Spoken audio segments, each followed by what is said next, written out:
raise it up, why? Raise it up, raise it up, why? Hey, raise it up, hey, raise it up, why? Raise it up, raise it up, why? Raise it up.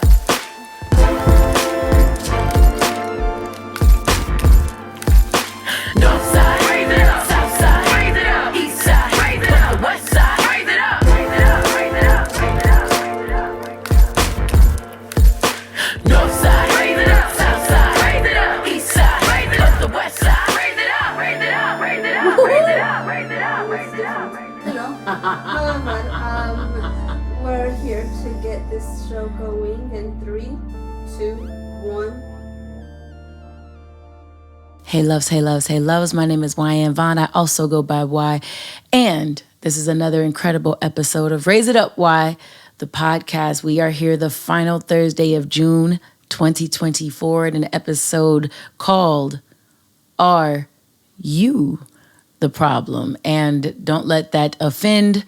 It is not stated with the intent to offend. Of course, if you have been around my world, then you know everything I do is with the intent to spread love and help us learn our awareness for self, as well as unlock our own worthiness that's sitting right within all of us intrinsically. If this is your first time here, thank you so much for spending your non-refundable time and energy with me. I am not alone. I come with Team Y, that is at Onet_Ashe behind that camera right there. And to my right, you all's left in a room you all can't see, is at Cup of Sue. My angels are in the building. Thank goodness they are here. As well, we have Boomer Did It Yard. He is in Compton, California, LA, West. You already know where to go. But outside of that, I also have a whole bunch of amazing folks that call themselves Love Culture. We call ourselves Love Culture, and we are the people who support this podcast and look forward to spreading the mission of Raise It Up Y. Raise It Up Y is where OGs kick game to real ones only. It is where we raise your self-awareness, your vibration, and your capacity for love, which is knowledge. We do that with non-corny positivity, using hip-hop culture from the West Coast all the way to the world. And yes, we have loves worldwide. The day that we're taping Breaking the Fourth Wall, the day that we are taping happens to be the 13th of June. And this is important for a couple reasons. I just spoke about love culture.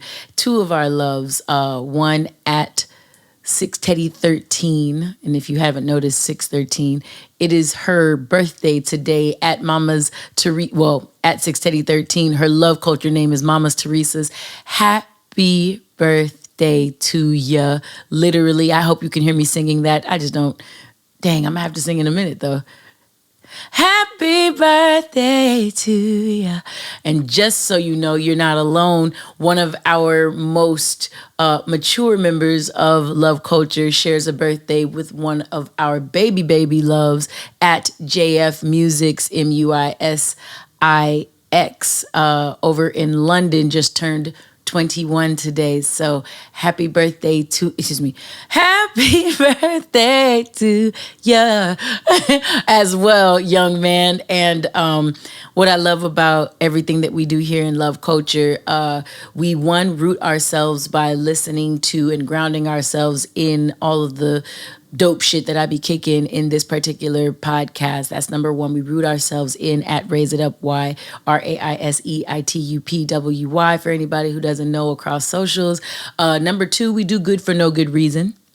Love Culture does good for no good reason on and off of the World Wide Web. And number three, we function to spread and invest in love and respect, like left and right, love and respect. And in case you all hadn't heard that, I don't think I've said that in a minute, so I just wanted to kind of refresh why we do what we do and who we are.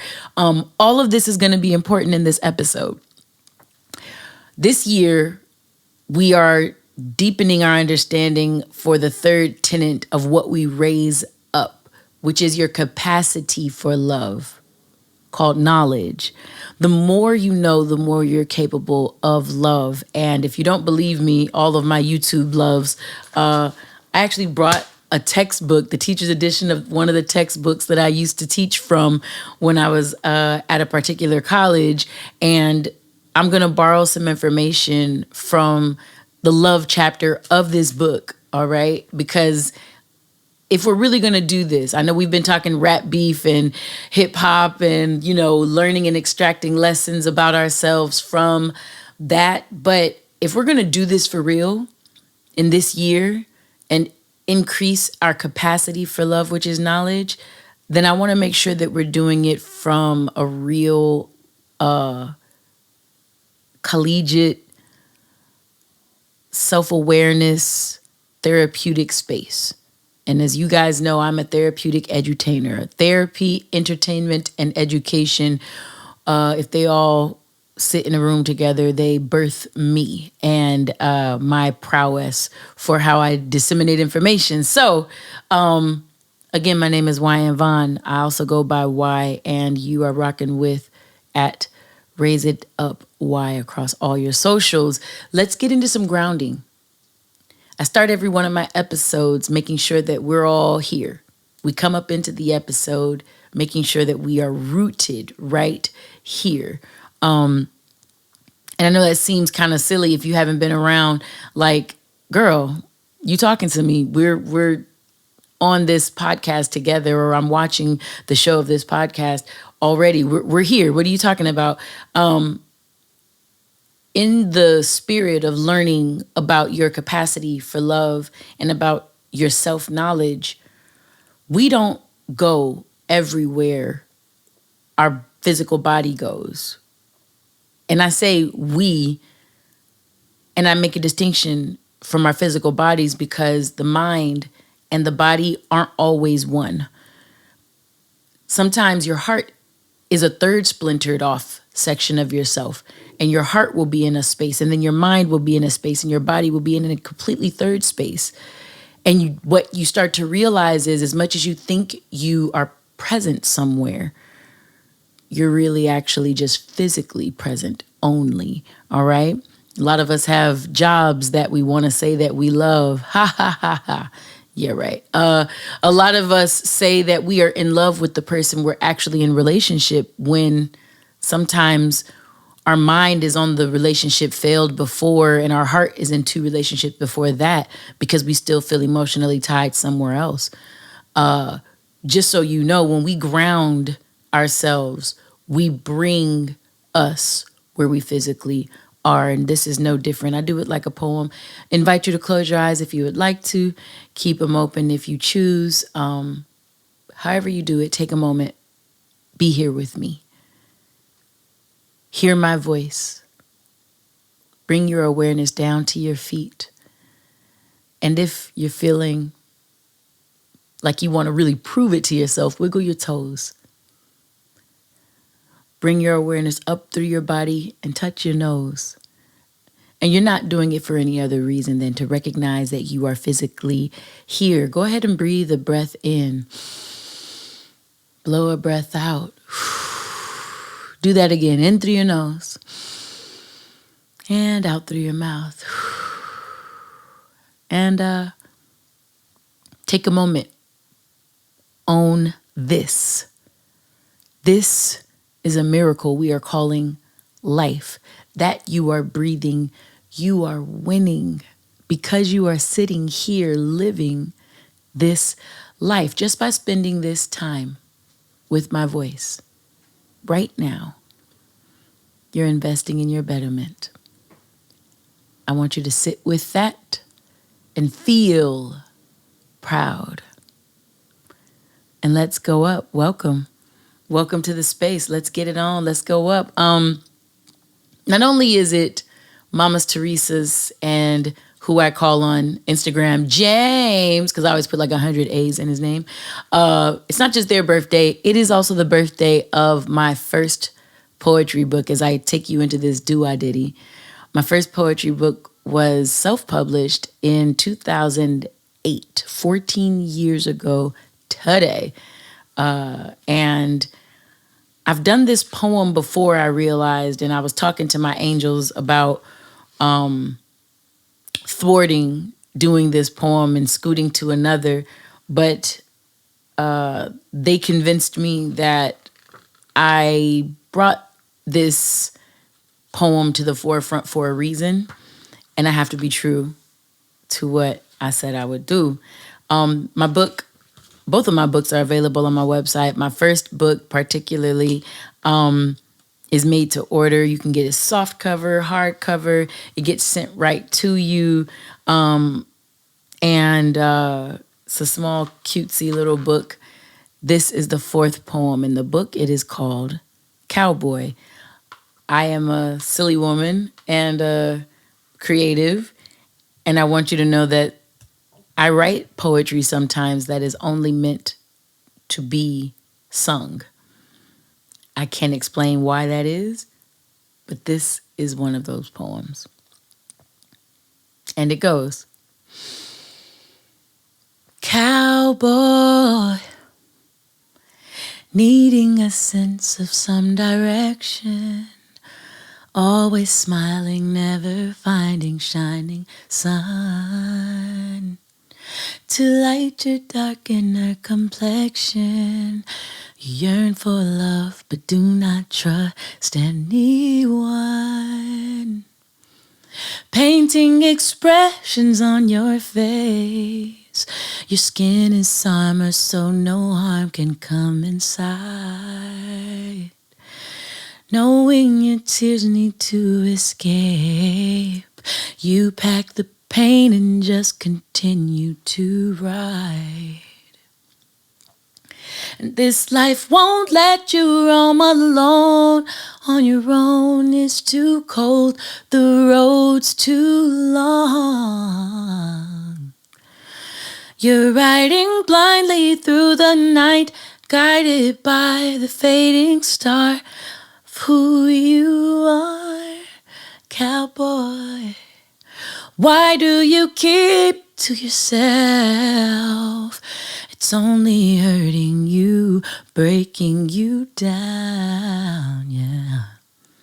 You're so convinced you don't need help. And when you fall, you call for anyone around. And who can be found when you're so distant? Who will listen to your cries? Only your echoes will reply. Reflections of the vacancy plainly seen in your eyes. Life won't let you roam alone. On your own, it's too cold, the road's too long. You're riding blindly through the night, guided by the fading star of who you are. I feel like I ended a half note above where I should have, so just take it where it's supposed to go. James, if you're listening, don't put an auto-tune on that because it'll probably come up wrong. Thank you. I hear the applause. Oh my God. No. Right? Like, no. Ladies and gents, today's episode is about how we show up in relationship. I brought this up when we talked last episode about the very newly released at the time Rhapsody's fourth studio album, Please Don't Cry, the song That One Time. And I'm bringing it back up. We started this year in love culture as setting up for February 13th, which was our Love Lounge live event. If you've never been to a Love Lounge, you have to follow us on socials, especially Instagram. We go live on my music page, my personal page. I don't know what page it is, but not the podcast page, at Wyanna, Wyanna. We go live there and we exchange ideas about discussion points that are brought up here in the podcast. I say in my educational world, the podcast is the lecture. Love lounges are the seminars. It's where discussion happens. It's where you workshop the ideas that are brought up here. But this is where all of the knowledge gets archived, you know. Cowboys are interesting folks. And like I say, I've performed this poem on episode 48, I believe. What's love got to do with it? What happens after the love is gone? That's what it was. And, you know, what I've learned in living this life is that sometimes you believe that you show up a certain way for yourself, for others. But much like I explained as we were getting into the grounding part of this podcast, we are not always who we think. And if you aren't looking at who you show up as in your personal lives every day you wake up, what I need you to understand is you're not going to be so keen on the individual that is in relationship with a partner. You might believe you're one way, but really you're just a particular way when everything is positive. And then when conflict arises, for whatever reason, you might turn into the version of yourself that saw your parents fighting. And you're no longer present. Again, you didn't bring you into your current moment. You become the person who remembers what it felt like when you were rejected for your first time. And that slight is a defense mechanism that you just fall back into when you might feel someone is quote unquote playing in your face, let's just say. The reality is that in loving relationships, you will, I'm going to say, I wanted to say be tested, but it's not even that deep. It's not that a relationship is looking to test you. It's just that life is happening. The same way that I don't know that LA be playing games with us in the June time because all this fog that happens every day until 3 p.m. and we like LA. We know that you summer, boo. We know you want to give us that beautiful sunshine. So why are you playing in our faces? And it's like, no, it's just the way that the day presents for a month. And it started in May, if I can be quite honest.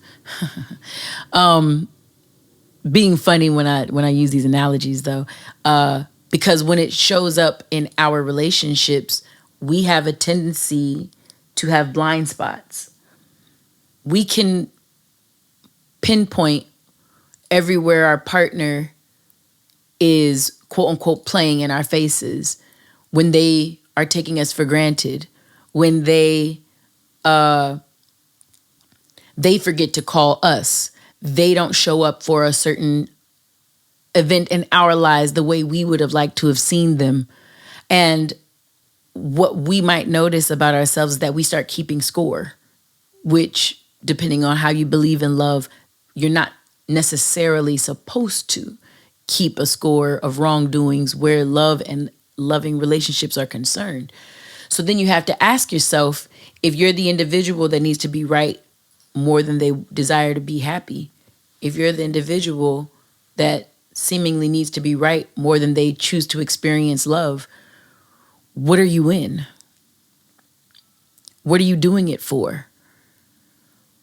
And the cowboys and the cowgirls that I remember talking about in episode 48 that I'm bringing up now. And in episode 48, there's a nice explication. I deep dive the entire poem.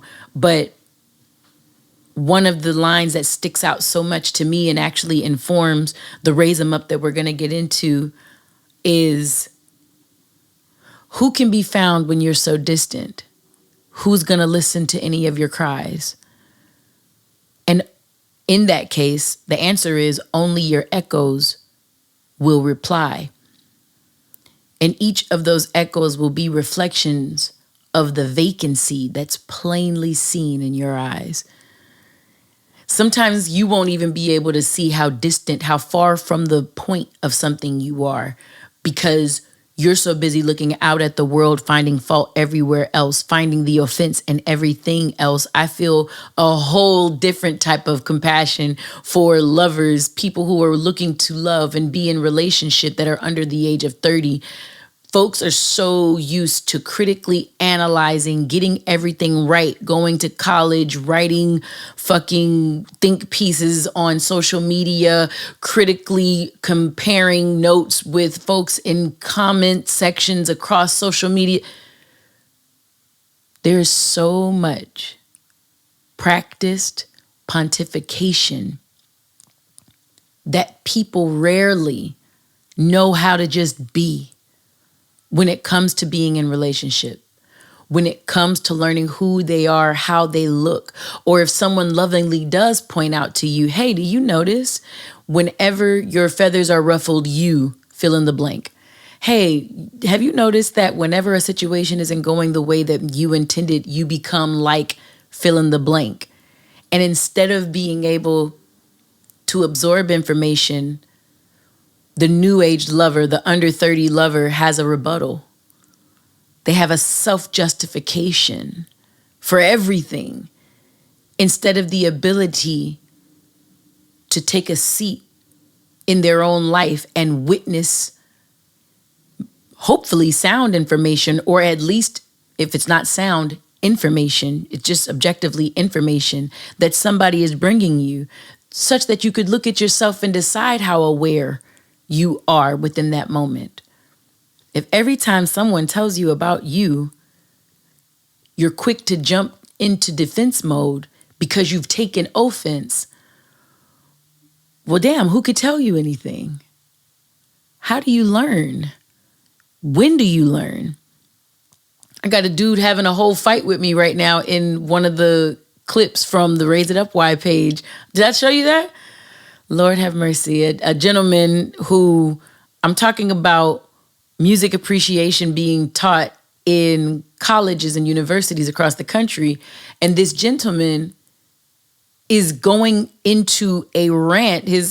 My response is this long. His response is this long. If you're listening on anywhere this podcast can be consumed, I'm doing like a little bitty finger space between my responses to him and like fucking, y'all know the big gray bubble when you in the fucking text war with somebody and they send that shit and you be like, nigga, I'm not reading all this. If I don't get the point in the last sentence, it's a wrap for you. You understand me? And I'm saying this as a woman, so you can imagine how many, man, when dudes send the long paragraph, are you in, I'm going to leave it alone.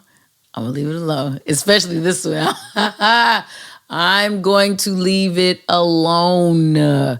However, not making any assumptions, not making any statements about a person like that. I'm just saying that's what this person is doing in my comment section currently under that piece of content, that reel on Instagram on the Raise It Up Y page. It's the one titled, You Didn't Appreciate the Beef. That's what it's titled. If you want to go look at this, because now this ought to be funny. And bro tells me an entire monologue about the college system. He gets into the shot. I'm talking about like from 2020 and 2021, the shot. And then he goes into how people who decide to go to school look away or are away, because they look down on everyone else and they this and that and I'm like, who's the only one passing judgment right now though? Like that's how, when you can't see, do you understand what I'm saying now? How you sometimes don't know how you look. You can't see you're bringing the bullshit because you're so used to pointing out the bullshit that you've become that person.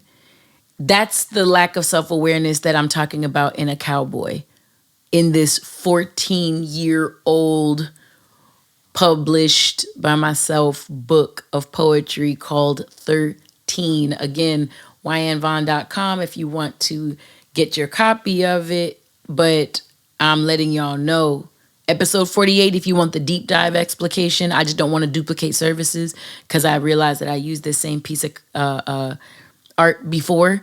But man, it's always interesting when life imitates the art. But it's because to get to the art, you have to live life. Hey, all you creators, all you songwriters, writers, blogs, fucking articles, and shiitake like that. If you're experiencing a thing called writer's block, I learned this from my good friends over in 1500 when we would do stuff with the academy. And I'm telling you now, if you are experiencing a thing called writer's block, it is because you are living life inauthentically. Or you've been in do, and you haven't been in a minute.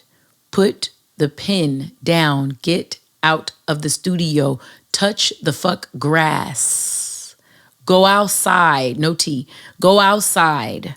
All right? Take some risks. Go a place you don't normally go. Some of you beautiful loves, you don't know how this is relating to you and being in your cocoons sometimes when you don't know. Hey, person who tells me I want to discover love and live a life filled with love, a loving relationship. Why? I want a loving relationship. Why? And every Friday night you're in bed by 8. Let those crickets just happen right there.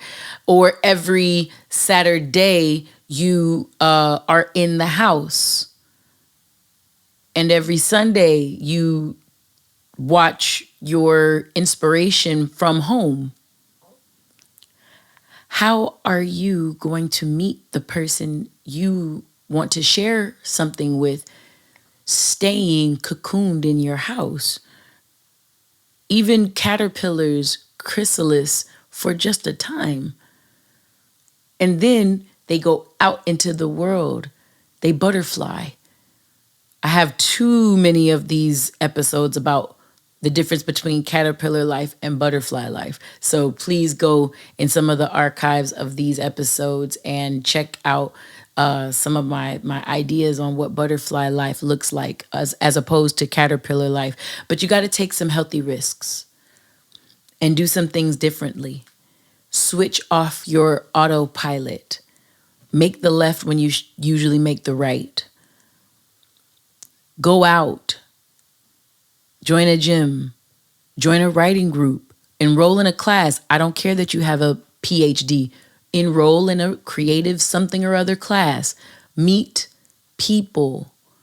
Get out of your cocoon. Because if you keep being so distant, the day that you are a millionaire and by yourself and alone, I'm trying to tell you, I grew up in this music industry. I grew up around some of your favorite names, people with money they can't spend in their or their kids' lifetimes. That loneliness is for real. When everyone around you is because they work with you, and then people start to lean on their work associates to be their friends. And in some cases, you don't have to be a millionaire or in the music industry for that. A lot of you have bosses that don't have friends, that try to make you their friend group. Y'all could play if you want. I know too many of y'all personally, and I'm speaking to a couple of y'all's exact situations. Don't make yourself a stranger to life. Go out and live it. Be amongst the living. Dare to do some new stuff. Take some calculated risks. It'll all wash out in the end. It all does. It all works out. Spoiler alert. It all works in the end. Going into this Raise 'em Up, I'm going back to this book that I used when I was professing professionally. I still profess professionally. I want you to get a load of one of these parts called Barriers to Loving and Being Loved. Myths and misconceptions about love. 1, the myth of eternal love. 2, the myth that love implies constant closeness. 3, the myth that we fall in and out of love. 4, the myth of the exclusiveness of love. 5, the myth that true love is selfless. Woo! That's the one we're getting into. And 6, the myth that love and anger are incompatible. I can do an entire light work, which is my professional mentoring service, on these 6 points. They're not even 2 full pages of this book. I can do a 6-week course on just this because, man, look, I'm here for the lovers, man. If you don't want to live in love, you might be on the wrong channel. You might have found the wrong podcaster, or you might have done something a little bit differently. If you're not here for the love, power to you, and respect for you, stepping out of your comfort zone, trying something new, listening to this. But this is all about love here. And let's get into the one that I wanted to make sure I shared with you today. Your new word for this day, impaired giver. Write it down. Gift yourself this piece of knowledge. Raise them up is where I edutain. I educate in my entertaining way. The Douxadiddy that we just passed is when I share with you all exclusive art from folks that I either have on this pod with me or usually from my own catalog. I don't have to clear my own shit. That's why. Ha, ha, ha, ha. Especially when I perform it live, because now you do. They flag me for my music. Did you know that? Listen, I can't. I just pray for us. Pray for us. Ha, ha, ha. The myth that true love is selfless. The myth that true love is selfless. Impaired giver. IMPAIRED. Giver. Impaired. As in not properly paired. As in having a malfunction in how it should work. Impaired. Impaired givers have a high need to take care of others, yet appear to have no ability to make their own needs known. By doing so, they create an inequality. Receivers of this kind of love tend to feel guilty because they don't have a chance to reciprocate. And although the receivers may feel guilty and even sometimes angry, their feelings don't necessarily seem appropriate, because how can I have these feelings towards someone who does so much for me, but at the same time, impaired givers may feel resentment. Write that word down. We'll do this in a second. Write that word down. Impaired givers may feel resentment towards those who are always taking from them, not recognizing how difficult they make it to receive. Remember, that's the myth that love is selfless. Ladies and gentlemen, however you identify, you are all love. All of us. We are all love. Under the sound of this voice, even if you are only able to read captions, you are love. Listen to me.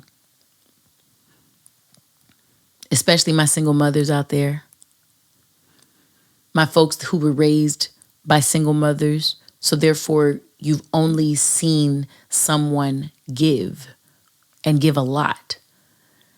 And maybe sometimes that individual doesn't know how to receive a lot.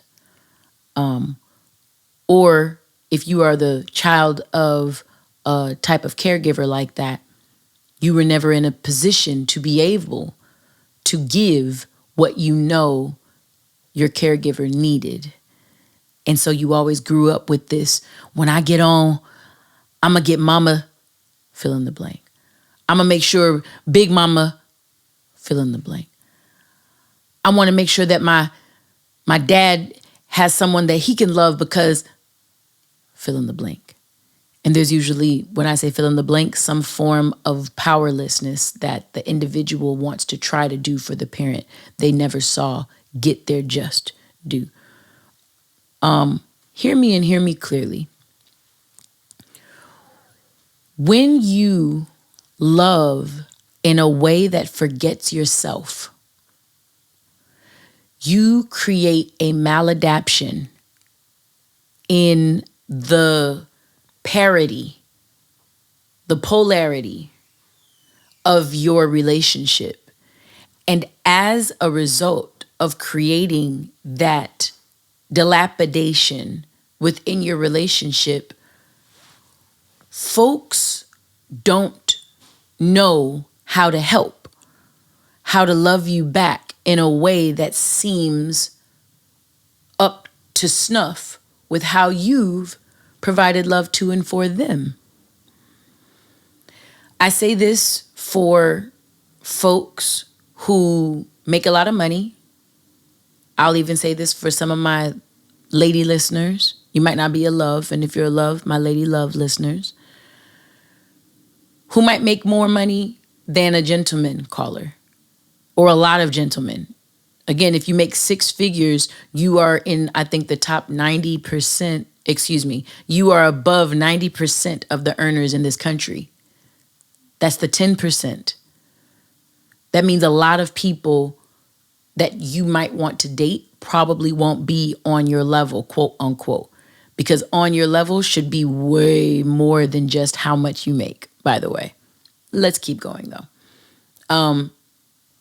I think about this because when I talk about the capacity for love, how much do you know about yourself versus what you're able to accept in love?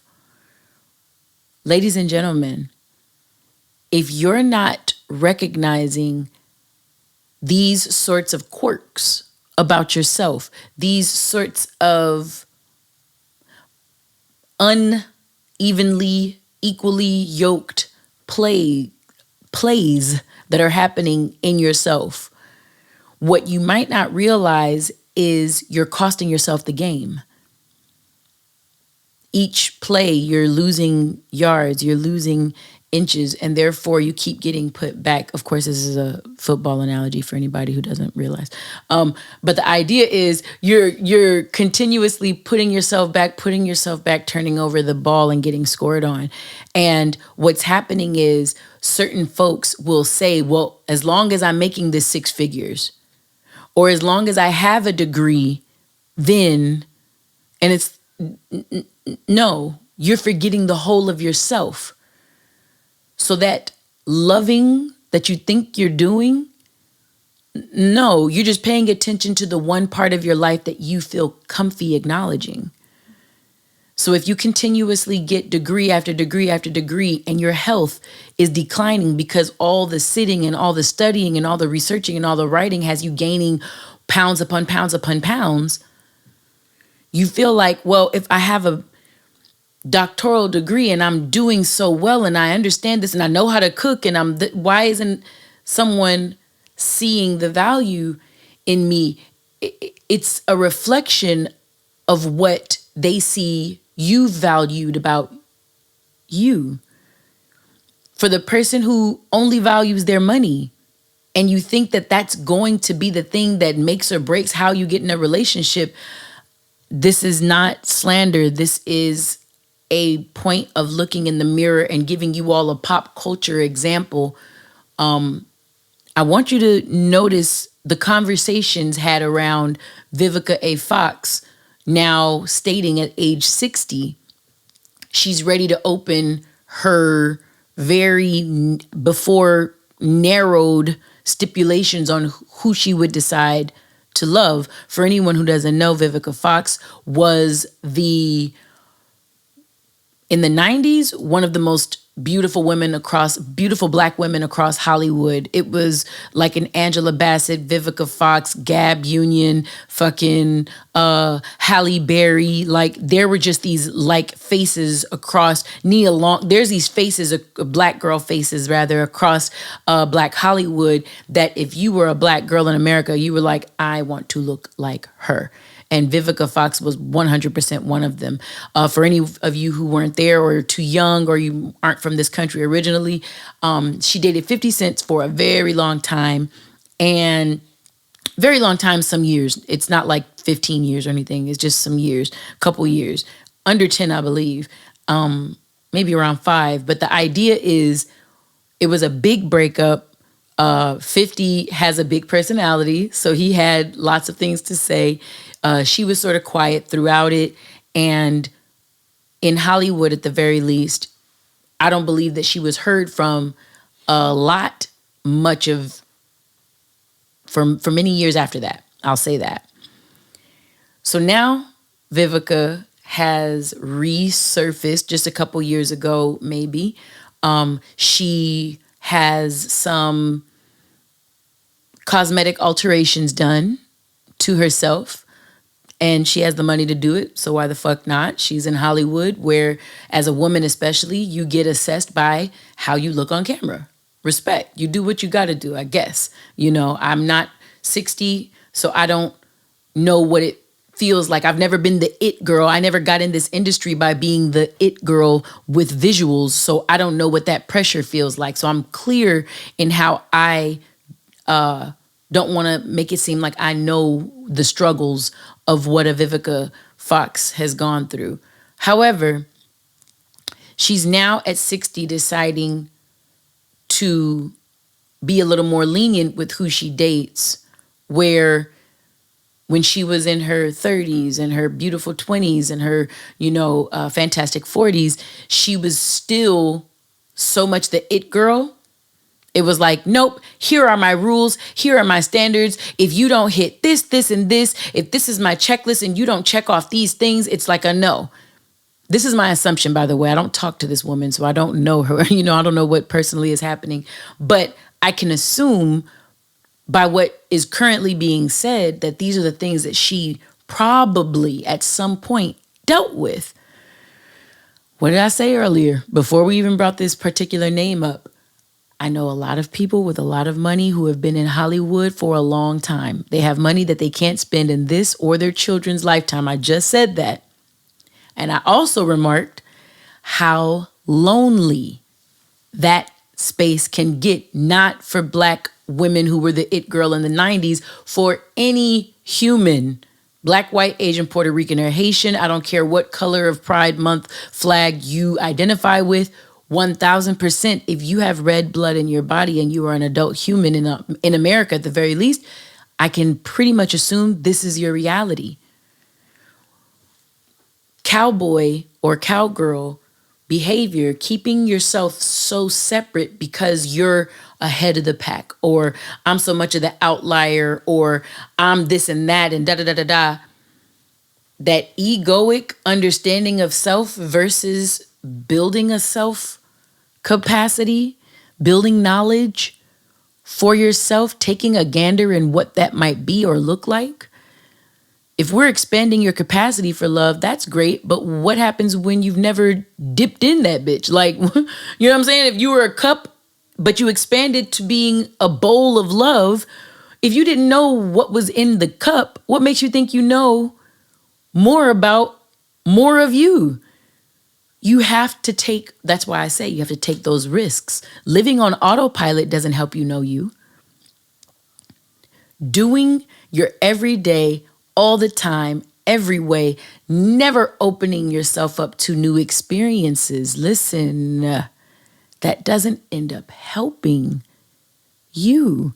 So by the time you open yourself up, using what we've seen in the conversation around what was stated with Vivica A. Fox more recently, she is a woman who looks quite differently than she did when she was in her heyday, some would say. But a lot of the conversation is saying, of course, now you're open to anybody loving you because you don't have as many options. You're for a man, they say a man is only as faithful as his options where money is concerned. Because if a man has certain money, there's a certain gaggle of women who are going to always be like, hey, I'd like that security that you got there. Money, money, money, money, money. The two different keys. Don't worry about that. But with women, the same way it is with men and money, it's with women and beauty socially. As long as a woman is beautiful, she has options. And beautiful, quote unquote, because that's in the eye of the beholder. Who knows? But I think both of those, whether you look at yourself as a monetary machine or a factory for beauty, I think those are very egoic spaces. Your ego is looking at you in these, your ego only cares about your ego. It doesn't even care about you. So the fact that you allow it to run your life is a sad sitch, because your ego is like, oh, thank you for putting me in the driver's seat. And I'm only going to do what makes me, what preserves me. So I'm going to make you feel bad when you feel good. I'm going to make you feel good when you feel bad. Hello, I'm your ego. Loyal to only myself. Please. This is why you develop yourself. And if you're not in some way, shape, or form learning about what your self includes, sheesh, you are leaving a self-fulfilling egomaniac at your will. It does not even care about how you do. It only cares about whether it exists. Woo! Good God. I sometimes can hear that kind of shit and it'd be like, thank you, Lord, have mercy that I took time to meditate, practice yoga, be in friend groups where people are concerned with your soul and what really goes on with you, your personality, your character. Your personality is a part of the ego side. Your character is a part of the self side. And if you're having any doubts about any of this or you don't know any of this, the next professional mentoring sessions that I'll conduct will be in July. I am telling you now, you might want to, by the time this airs, July will be in just a couple of days. Please DM, direct message at Raise It Up Y, RAISEITUPWY. The love say rockets up on these hoes. Or if you're someone who doesn't have Instagram or social media is not your thing, on my website, my email is there. It's infowyann@gmail.com. INFOWYANN at gmail.com. Hit me. See when this next round is coming up, because if you are not actively studying yourself, you are letting your ego take the wheel. And that means that you're not in control.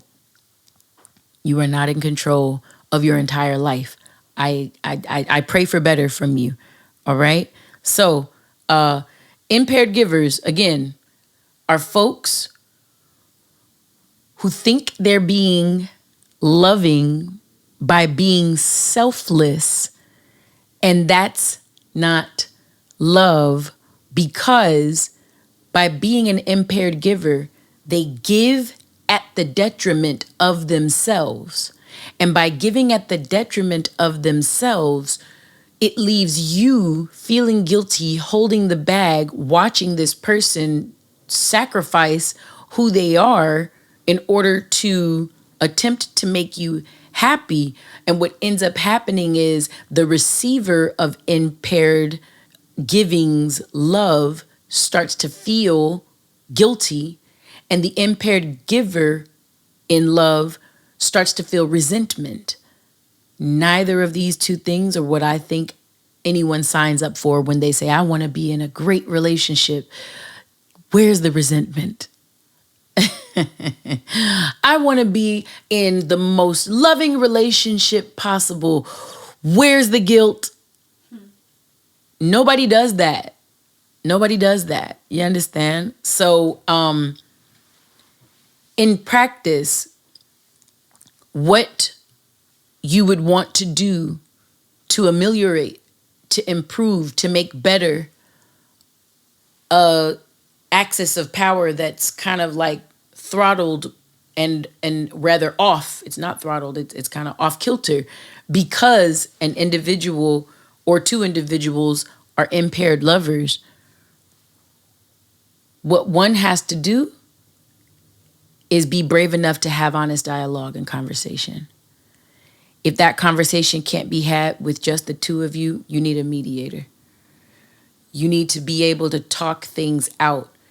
When you do blank, state an action, something black or white, objective, you can see it if you were in relationship with that person or not in relationship with that person.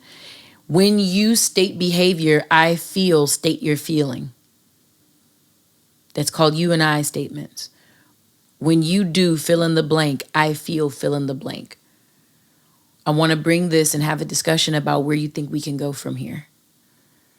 We practice this stuff. If you're a Love Culture member, if you're in the Love Lounges every Tuesday for Love Tuesdays, if you've joined when we were on all the apps that we were a part of and how I'll be doing more on YouTube, wherever you are, if you've gone to a Love Lounge live event, when we have those discussions and they can sometimes get a little hairy, a little chunky, a little like, is this all going to be okay? The one in February got pretty fun. Those are those uncomfy moments that you work through. You don't get over it. You don't avoid it and go under it. You don't try to go around it. No, you comb through. You comb through. And if it's something that you realize isn't going to be able to be sorted out peacefully in a well manner that leaves both of you feeling safe and seen, the option might be, you know what, it's time to separate. It's time to go to professional care like therapy, or we might have to cut it out all the way. Not just separate, take a break, what the kids say. Lord, I've never understood that. Take a break. I just want to have sex without feeling guilty with someone else. Onette laughs because, no, I'm messing with you. But no, guys. Yeah, that's how you, in practice, help when you find an impaired giving situation. Hopefully you can find a self-awareness such that you realize when you're becoming the selfless, quote unquote, in love, which does not help love. What helps love? Tell people your boundaries. What helps love? Hey, when this just happened in Love Culture recently, so I'll use it. Hey, when you all DM me sad news or political posts that show trauma, it's called trauma dumping, or share trauma porn, however you want to look at it. I feel violated, powerless, overwhelmed, and put in a position where I can't help myself because on Instagram, they only just recently got it to where it can say delete for you. You know what I'm saying? It's a new feature. So for some people, I just delete the whole thread. And it's like we have like amazing, because it's a love. It's not like it's just a random person. So I'll end up deleting the entire thing. Some people I've asked you, hey, I need you to unsend that. That thing you just sent, I need you to unsend that because that's not how I get down. I can't get with that energy. You know what I'm saying? But that's me letting people know, hey, here's where my boundaries lie. I don't follow these accounts for a reason. I don't want to see this. You know what I'm saying? I'm not getting programmed by my timeline. I program my timeline. You understand me? So showing up for yourself, not being a cowboy, and not leaving it to someone else to show up for me. What Wyann looks like showing up for herself is letting people know where my boundaries lie so they can more properly know how to handle someone like me. And I would love to know that about them as well. It opens the conversation, right? Always out of love, But love doesn't just let things run over and roll over them and I have to feel awful and I walk on eggshells because I don't want them to feel like I don't want them to feel bad because man, I know if I do fill in the blank they're gonna feel like fill in the blank because I just need to play myself small. I was listening to my first album, The Voice of Reason. It's an affirmations album. It's out. You guys can go look on it on wherever you can stream music or buy it. I don't know. Do what you want. The idea is the one called Perspective, number 3. That's like, it has a star next to it. So I see that a lot of people feel this way about that one. No one gains from me playing my life small. No one gains from me playing my life small. If it were left up to certain people I know and people who love me, I wouldn't be 71 episodes into a podcast, a brand that I created and I owned. I wouldn't have love culture, a bunch of people, crazy mofos, crazy meaning we're all just unique in our own ways. I'm being funny with my words right now, but we're all unique in our own way. We come from we come from a lot of different walks of life. You know what I'm saying? Some of us don't even live in the same continents. We all unify over the desire to be well, to know our worth, to show up for one another and ourselves, and to learn about ourselves while talking hip hop at the same time and being loving. Like, this would have never come about if I listened to people who love me. By the way, I need you to hear this. People who love me, who don't see my vision, who don't know what God put on the inside of me. Oh my God. And how freaking perfect Wyann's words of wisdom. If you are a part of Yanland, which is my broadcast channel on the @Wyanna page, WYANNA on Instagram, that's my blue checked page, the one that everybody is like, oh, you don't follow me from this page. Like, nigga, I don't want to follow anybody on that page if I'm being honest. But anyways,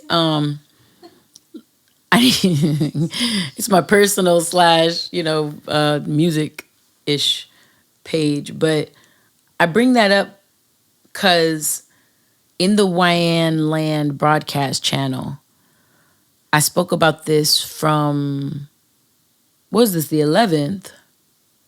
Yeah. Was it? Oh, no. Was it Wednesday? It was on top of the week. It was in this week. That's not the point. Go in the channel, you'll be able to see it. But the point is,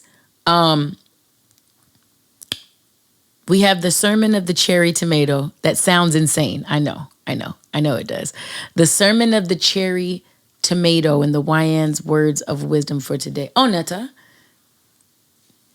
I want them to see how real this is. They need to see that. Give me those tomatoes.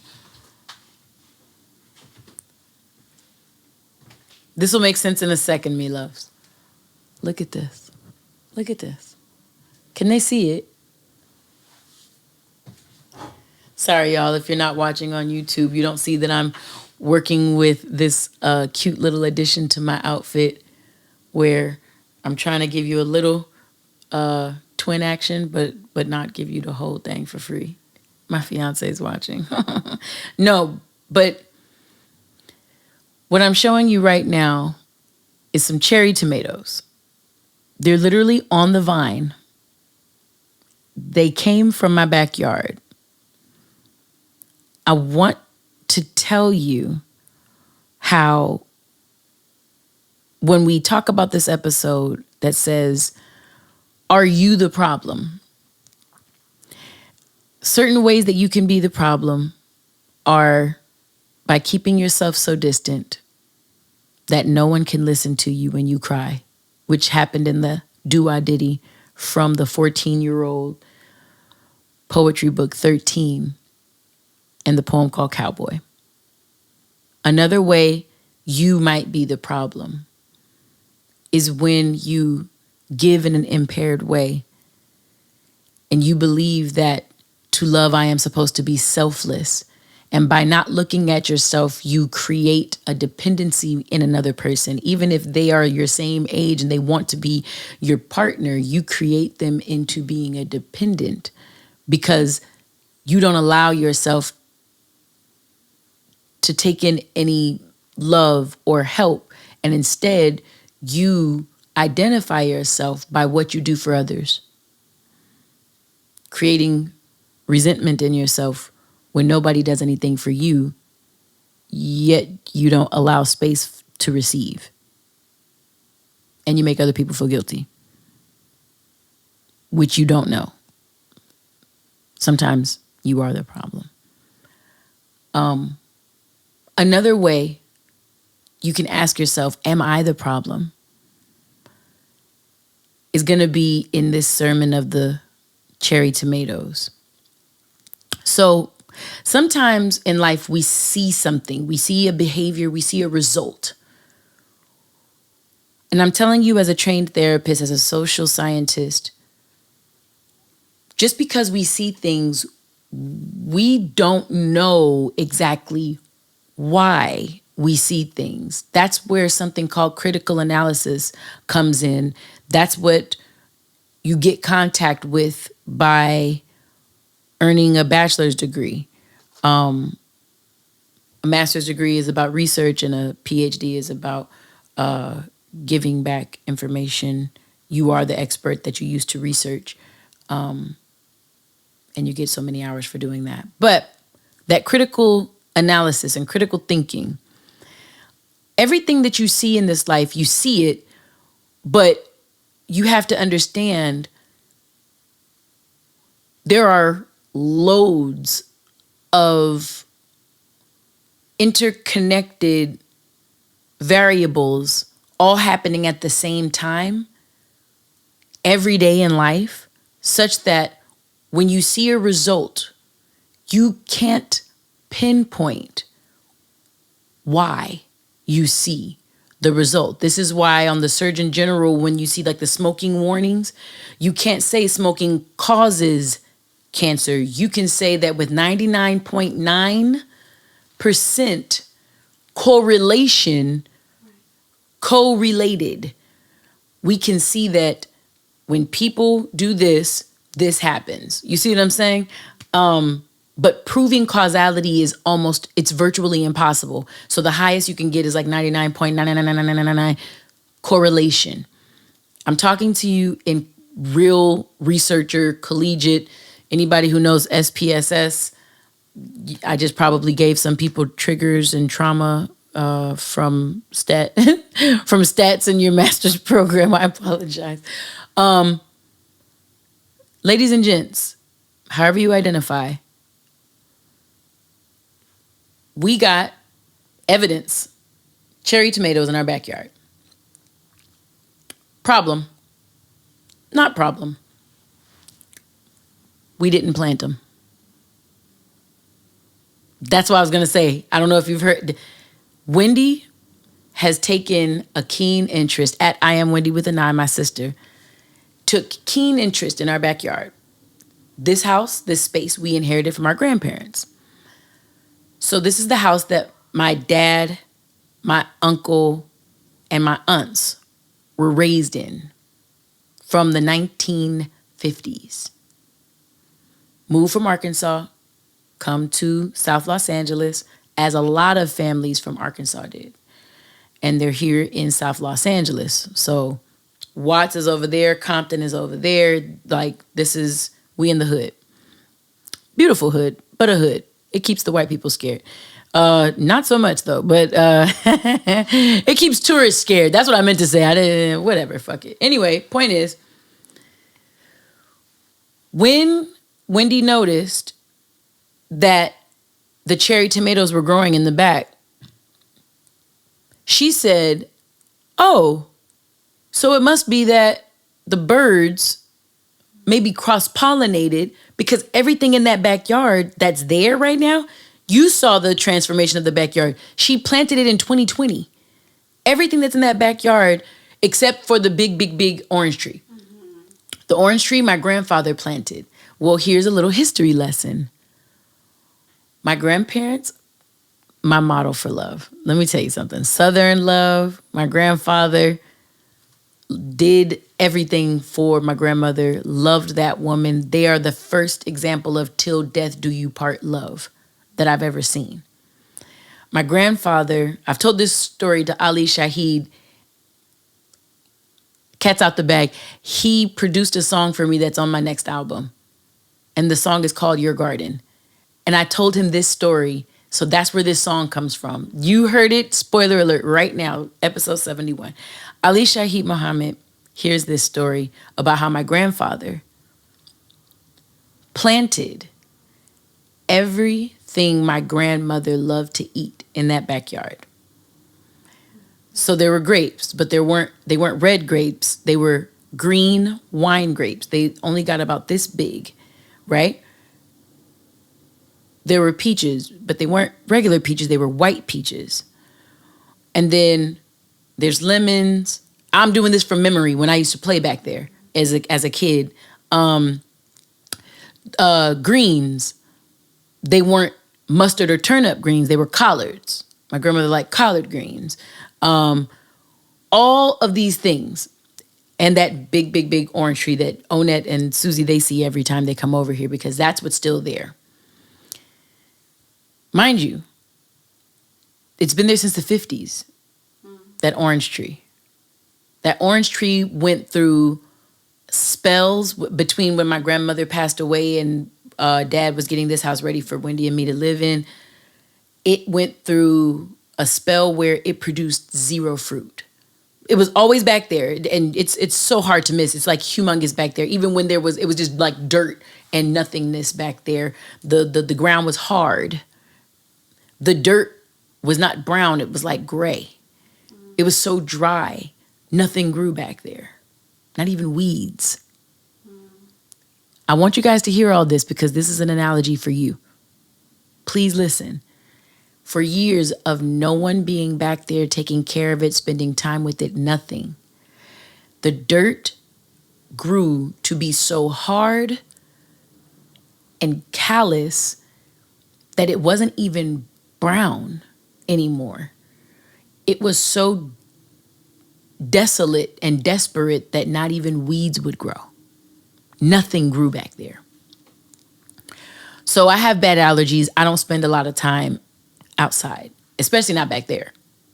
I'm allergic to cats. There's cats all over this neighborhood. So it's just no reason for Wyann to be outside. Wendy goes back there, takes a keen interest, revitalizes the garden, and puts back there birds of paradise. What are the luau flowers? The luau ones from Hawaii. Hibiscus. And there's the coral colored ones. There's the orange ones, the yellow ones with spotted red. There's the pink ones that are like the most, like if you put the word flower in your iPhone, it's one of the ones that comes up. Like, and they look just like that. They're as big as my fucking hand. Gorgeous. They are so gorgeous. They are so big. She has artichoke growing back there and all this different shit.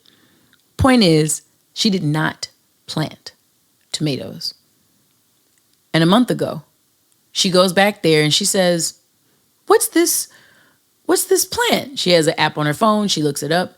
Indiscriminate tomato tree, plant, whatever the fuck.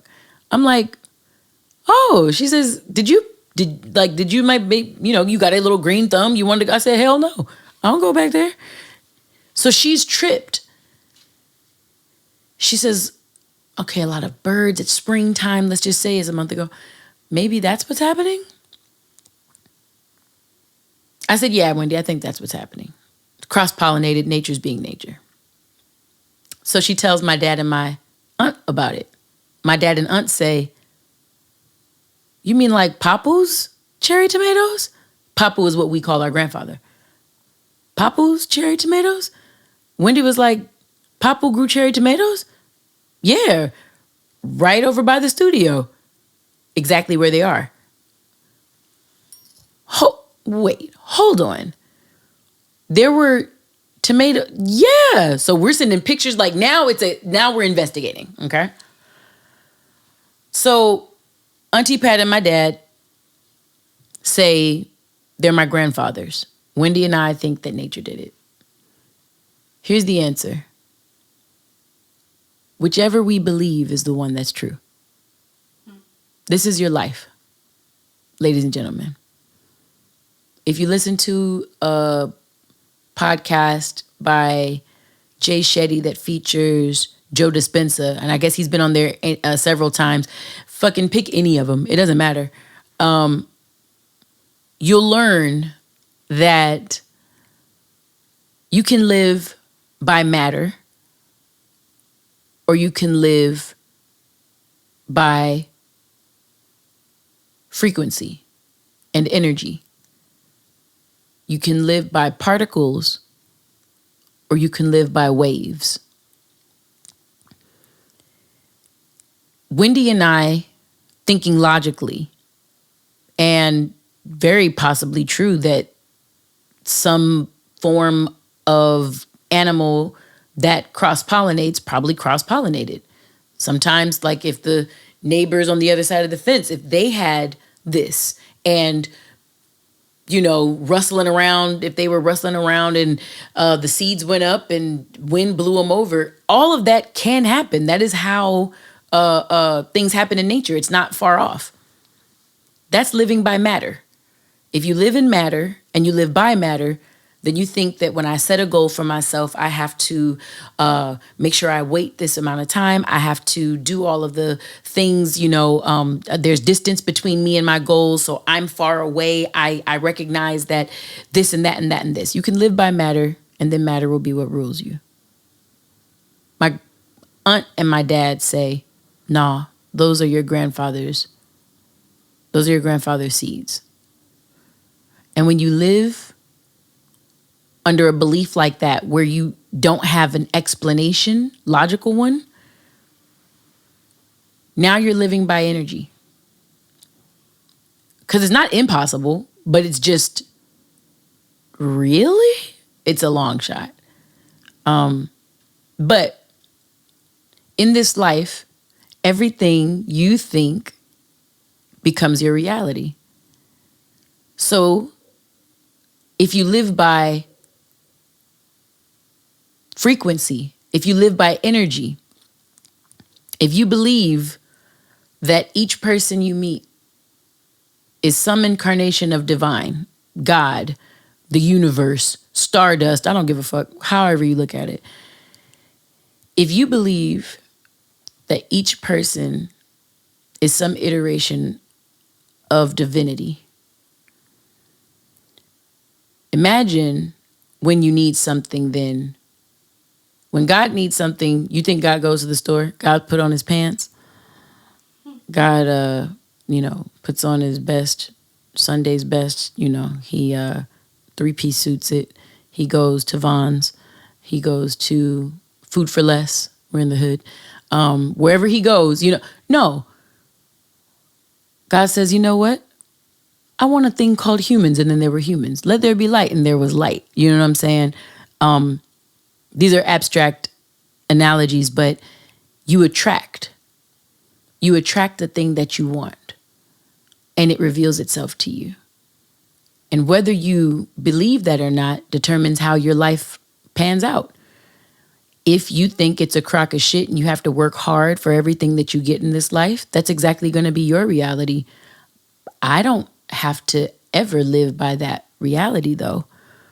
My aunt and my dad never have to. Some birds, no. Those are your grandfather's seeds.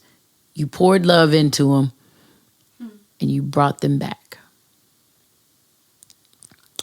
So, while I love logic, I was a math teacher, still am for years, decades even. Math was my strongest subject in school, easy. Remember I was talking about caterpillar versus butterfly life? What I'll tell you, because I've said it so many times in this podcast, let me just give you this cliff note. When you need the evidence of support feeling like concrete ground underneath your feet, you're living caterpillar life. When you learn to trust life at its word, Depending on how you believe, you might say Allah at his word, God at his word, the Great Spirit at its word. You can't see the wind beneath you can't see the wind beneath the butterfly's wings, yet it never falls. It might not fly like the sparrow nor the eagle, but it definitely flutters and floats. Its flight is its flight. And it has to trust forces it can't see, power it can't see, to literally exist in the way that it was designed with wings to exist. There are things planted deep down within you, seeds. As I said in Yanland, the thing you told yourself you thought you were when you were 7, the thing you wanted to be your entire life, and then somebody who believes more in matter than in energy, more in particles than in waves. Somebody told you you were, and then they started naming what you came from and how you looked and IQ levels and all sorts of stuff. And they beat it into your head that you had to be something else that was a matter of their facts. What I dare you to do is give some love and attention, some water, and some forgiveness to the deeply rooted seeds within you. I think that's what therapy is, going back to that child within you and smoothing over rough areas that happened out of your control more than likely. And they don't always have to be so big and catastrophic. It could just be when you didn't make a team in school. It can be when you felt powerless as your family had to move because your parents switched jobs. And you might have had a job that went from 5 figures to 6 figures a year, and it actually boosted up your socioeconomic strata. It might not be something bad, but change is stress. A response to change is called stress. Period. If you forget that those deeply rooted seeds are still within you, that's a third way in this episode I want to reveal to you that you might be the problem. When you see people living out their truth in ways that someone from fact and matter told you you could not, you behave in a way uncharacteristic to the person you actually are. And without you knowing that you're functioning out of resentment from those lack of water and life provided deeply rooted seeds within you, you feel the separation of you with you. Remember when I spent that time in the beginning of this episode talking about grounding and why it might sound silly, but just wiggle your toes and touch your nose? I brought that up because everything in this life is attempting to reveal you back to you. Your capacity for love grows when you recognize this.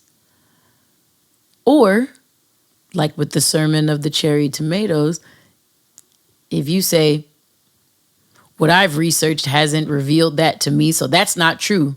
And so it is. It's up to you.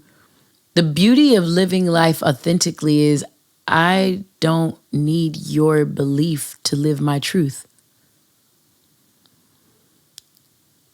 Wendy, me, my grandfather who passed in 97, like nobody needs anybody's permission to recognize that with love, attention, and care, things that were planted in the 60s. Are you serious? I brought this up in the Yanland. My grandfather passed when I was 15. I'm 42. He didn't plant this when I was 15. He planted this when they got here. My dad remembers a cherry tomato plant, and my aunt remembers that from when they were kids. That's why I'm bringing up the 50s and the 60s. I told you what that background, you used to see what the backyard looked like. I don't have to make it up. Like, this is not, there's pictures. I don't have to make, Shoka playing back there. What's in you is still in you. Every age you ever were, you still are. Parts of you need you. They need to be watered. They need your attention for your health, for your mental health, for you to advance, to find the love that you think you're looking for in this world, to get the wealth that you think you're worthy of and you deserve in this life. You need you. You don't need another relationship. You don't need a new girlfriend. You don't need a sugar daddy. You do not need the matter of life. You need the energy of life. Forgetting that, yeah, I could see how you could be the problem. And not just for your relationship, for yourself. What was Kendrick's last line in Meet the Grams? Talking to Drake? You think you're in a rap beef with me. You're in a life battle with yourself. And that's the sermon of the cherry tomatoes. And before I mother loving go.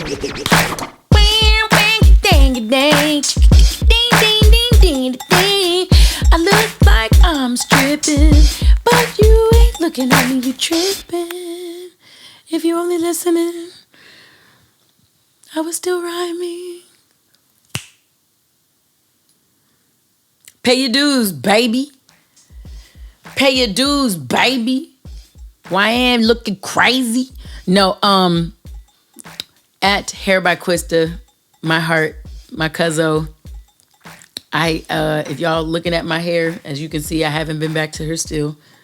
You know, she's probably crying. I've cried. I don't even know what to say at this point. You know what I'm saying? Like, but I've been in the gym, and the gym doesn't work well with pretty hair. And I realized that I stopped going because I wanted to keep my hair pretty.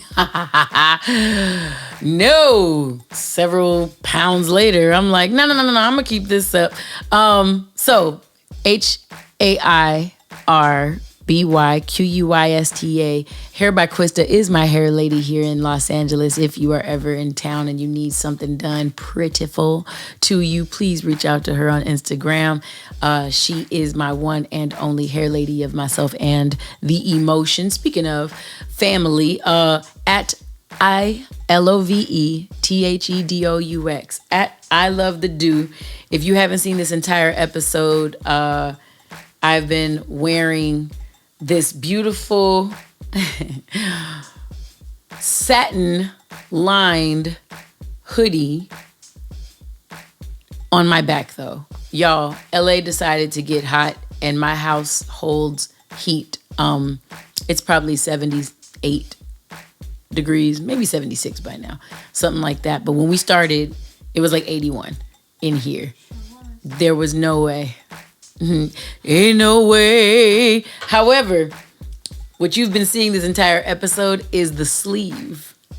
The sleeve that is draped over. I guess I could show y'all. Y'all be wanting to see a little titty action, I guess. No, but look at how cute this is. Her hoodie has her signature blue for its ties in the hood, but it says do UDOUXYOU. Just do you do. That was flat. Just do you do you do your thing. It's okay. Yeah, y'all ain't heard that yet. I done gave 2 spoilers for my album now. Hello?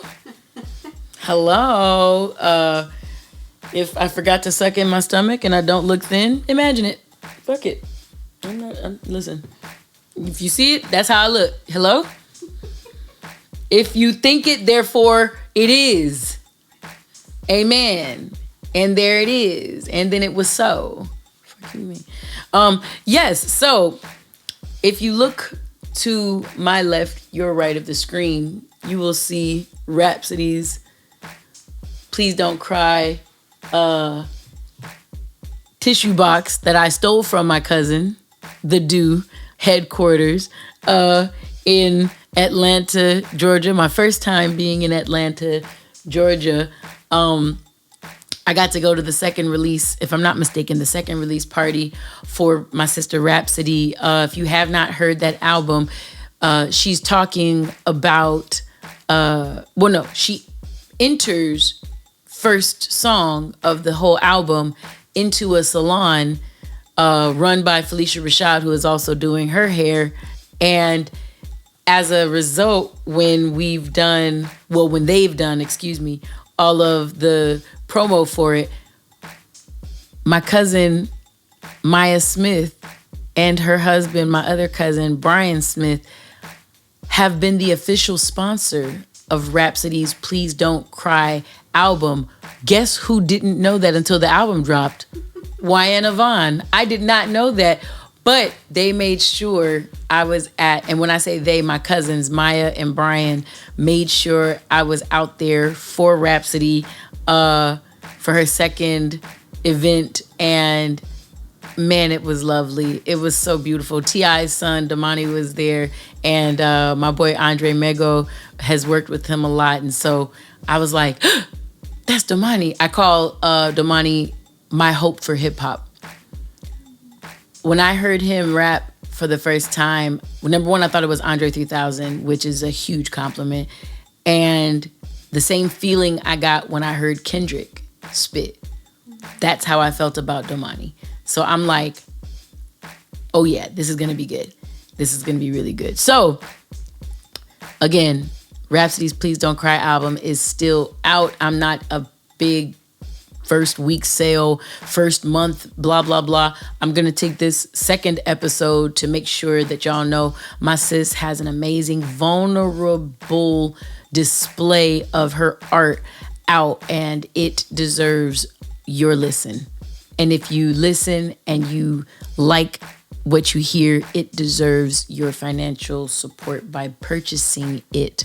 I know she has a website and stuff like that, but at RAPSODY Rhapsody, again, extraordinary. That was my number 2. Pay your dues. The what? Oh, they probably can't hear that though. Sorry guys. Remember I told you that there's a lot of stray cats around here and I'm allergic to cats? We have no, I'm not claiming that the cat, because my words have power, but there is a cat that frequents this area, and I will say I have named him Owl. Because when he comes around, owl, owl, I'm like, Owl, chill. Just chill. And so y'all might not be able to hear it because Boomer usually has like an amazing sound for this mic, but Owl was just right there. Oh, I thought he was right there. He's probably coming up the driveway. Listen. Respect to Owl. That was my third shout out. No, I'm messing with, that's not my third shout out. I want you guys to know I'm gonna do these 3 and 4. Number 1 is always my hair people, Hair by Quista, and I Love the Do. Rhapsody is at RAPSODY. That's my second shout out for the Pay Your Dues. My third shout out for the Pay Your Dues also goes into why I don't believe I had the capacity for a lot of the sadder updates that were happening in love culture. And let me just say, I love all of you in love culture. I feel powerless when I hear about parents passing away, loved ones being taken off life support, individuals who aren't with you anymore, or how you feel affected maybe by political things going on.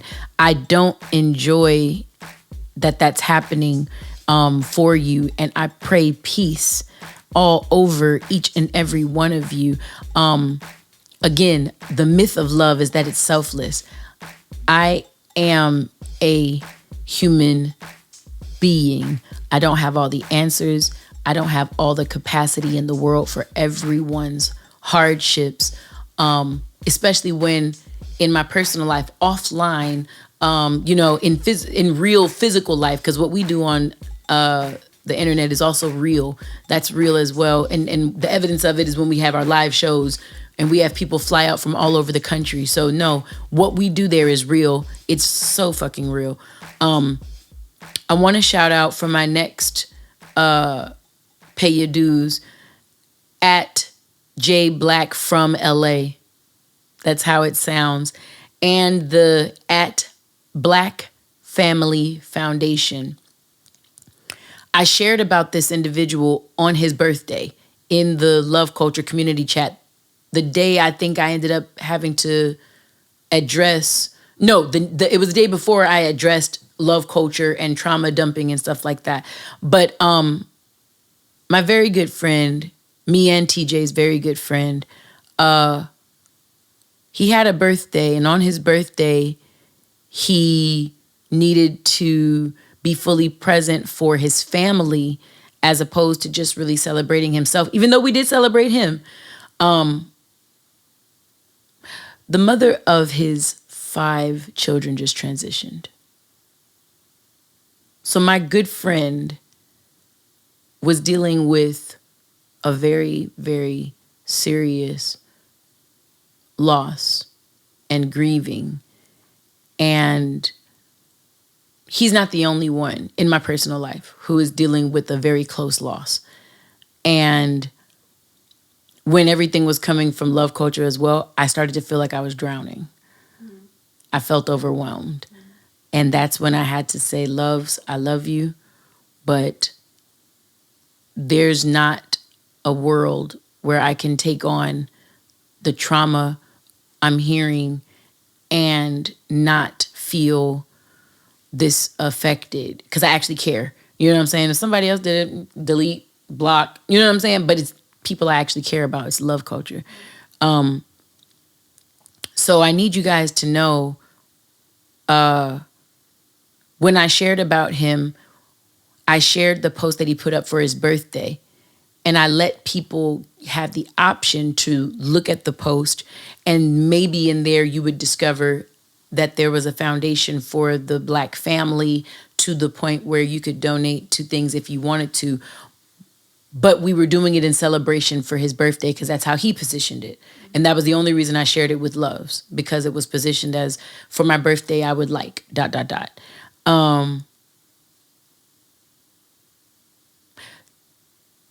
I understand that none of us make it out of this thing alive. None of us. No one makes it out of life alive.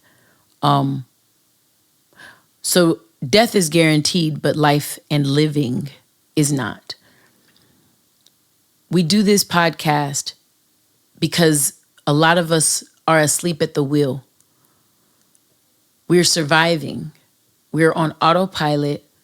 We're behaving in ways that we don't even recognize we are, because we have the luxury of believing that we have time. The people I'm talking about, I don't even know if they're 40. These are young people. Everybody is, no one is exempt is what I'm trying to say. No one is exempt for how, for whom the bell tolls. That's an older saying, but I'm going to use it. I want you guys to recognize now that while you have lungs full of breath and the ability to live, take the opportunity to do so. That cocooning, that living in your life, and I'm not talking about my homeboy or his family. I'm only sharing him and his foundation. If you would like to contribute, he is a love. He's been at Love Lounges Live, and he is an amazing dude who's donated to the point where I could help some of other members of Love Culture. So this is a person who is in our culture. He's in our community, and he is in need of our support. The Black Family Foundation at Black Family Found. It might be the Black Family Foundation, actually. Could you look that up for me? But I know it's J Black from LA. But the one where his foundation with his children are involved, I believe, is it's either the Black Family Foundation or Black Family Foundation. But please, please, please know my bad, y'all. It's the Black Family Foundation. THE, Black, like the color, Family Foundation, all spelled correctly, all one word together. I'm not asking for monetary support. I'm asking to make sure that you send a DM, comment, share, like a post, save it,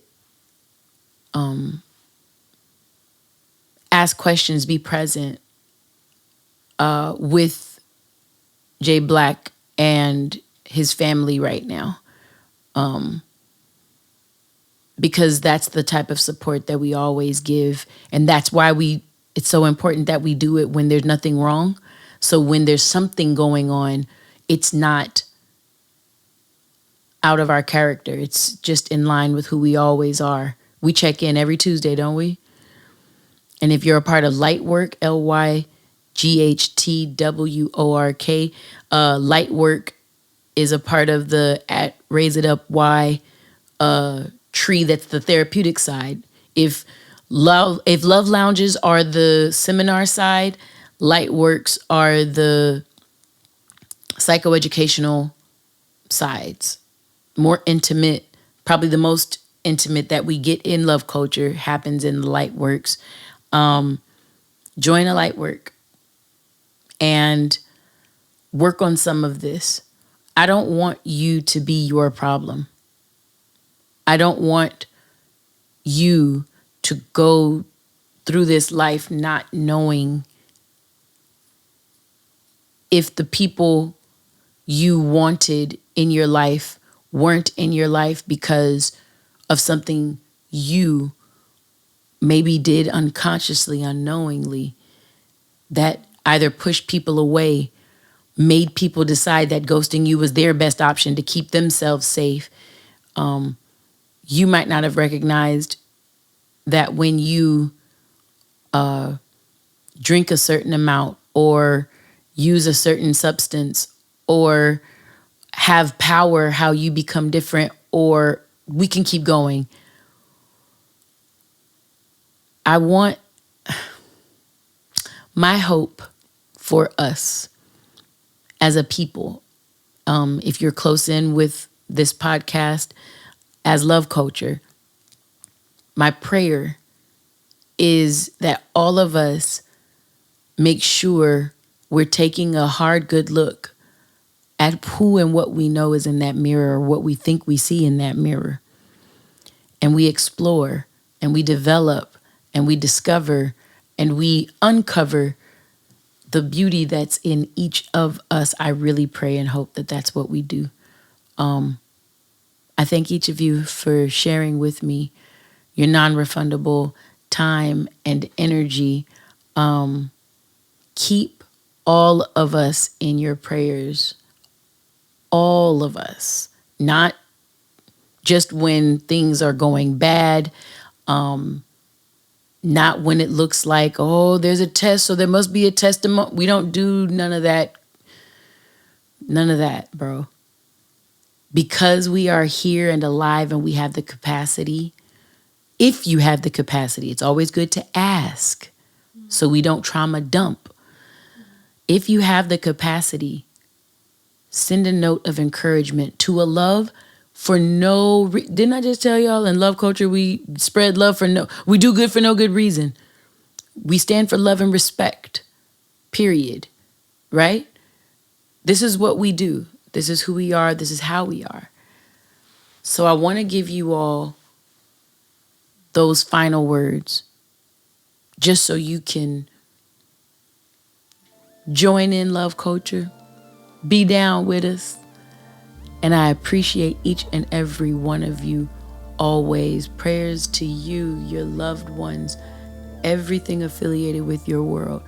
Peace Be unto each of you. And stay real.